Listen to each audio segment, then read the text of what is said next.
মধ্যপ্রাচ্যে চলমান উত্তেজনার মধ্যে এবার ইসরায়েল করল বিস্ফোরক দাবি। দেশটির প্রতিরক্ষা মন্ত্রী ইসরায়েল কাতস জানিয়েছেন, 12 দিন ধরে চলা সাম্প্রতিক সংঘাতের সময় ইরানের সর্বোচ্চ নেতা আয়াতুল্লাহ আলী খামেনিকে হত্যার পরিকল্পনা করেছিল ইসরায়েল। যদিও শেষ পর্যন্ত সেই পরিকল্পনা বাস্তবায়িত হয়নি, তবে খামেনিকে হত্যার সুযোগ খুঁজতে দীর্ঘ সময় ধরে চেষ্টা চালিয়েছে ইসরায়েলি গোয়েন্দারা।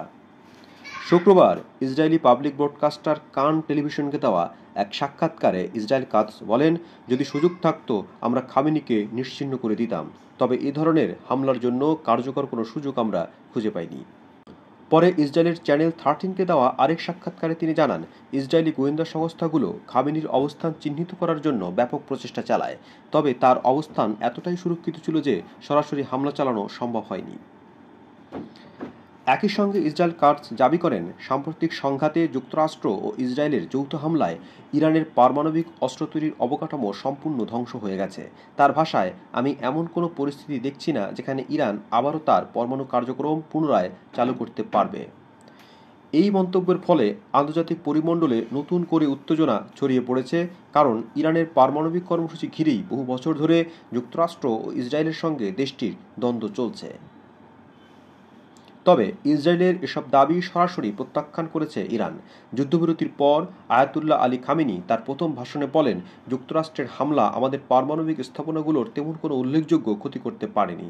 আমাদের প্রযুক্তিগত ও বৈজ্ঞানিক সক্ষমতা অক্ষুণ্ণ রয়েছে। ইরানের পক্ষ থেকে আরও বলা হয়েছে, ইসরায়েল খামেনিকে লক্ষ্য করে আগ্রাসী পরিকল্পনা করছে জেনেও দেশটি এখনও ধৈর্য ধরছে এবং যুদ্ধবিরতির শর্ত মেনে চলছে। তবে যদি আবারও ইরানের সর্বোচ্চ নেতৃত্বের প্রতি এমন কোনো চেষ্টা করা হয়, তাহলে ইরান কঠিন ও চূড়ান্ত জবাব দিতে প্রস্তুত বলে হুঁশিয়ারি দিয়েছে তেহরান। বিশ্লেষকরা বলছেন, ইসরায়েলের এই দাবিগুলো হয়তো রাজনৈতিক উদ্দেশ্য প্রণোদিত। একদিকে বিশ্ববাসীকে দেখানো যে ইসরায়েল ইরানকে রুখে দিয়েছে, অন্যদিকে আভ্যন্তরীণ রাজনীতিতেও এর প্রভাব ফেলতে পারে। অন্যদিকে ইরান যতই বলুক ক্ষতি হয়নি, বাস্তবে যদি তাদের পরমাণু স্থাপনার বড় কোনো ক্ষতি হয়ে থাকে, তাহলে তার পূর্ণাঙ্গ মেরামত বা প্রতিস্থাপন করতে তাদের দীর্ঘ সময় ও অর্থ ব্যয় করতে হবে।